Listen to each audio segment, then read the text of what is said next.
গল্পের নাম অভিশপ্ত গ্রাম, পর্ব ২। সুরানপুরে এখনও পূর্ণিমার রাতে বাতাস থমথমে।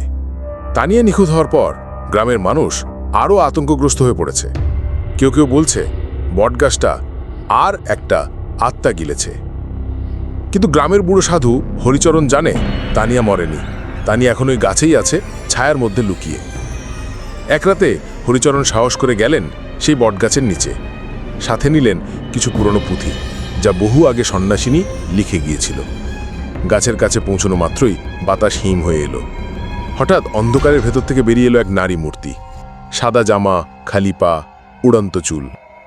গলা থেকে নিঃসৃত শব্দ যেন তানিয়ার, আমাকে বাঁচাও, আমি বেঁচে আছি, কিন্তু আমি নই।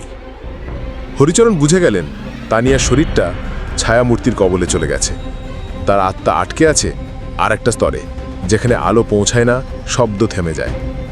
সন্ন্যাসিনীর অভিশাপ শুধু জমিদার বংশ নয়, যে কেউ গাছের কাছে গেলে তাকেও গ্রাস করে ছায়া।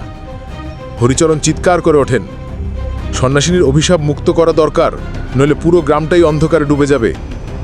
ঠিক তখনই গাছ কেঁপে উঠে চারপাশে ছড়িয়ে পড়ে কালো ধোঁয়া। তানিয়ার চোখ বিকৃত হয়ে যায়, গলা থেকে বের হয় গর্জন।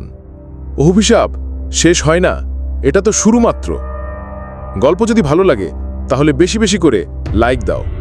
বন্ধুরা, একটা সমস্যার জন্য কমেন্ট করা যাচ্ছে না, তাই তোমরা বেশি বেশি করে লাইক দাও। তাহলে পর্ব ৩ নিয়ে আসবো, যেখানে জানা যাবে কিভাবে মুক্তি মিলতে পারে এই অভিশপ্ত গ্রাম থেকে।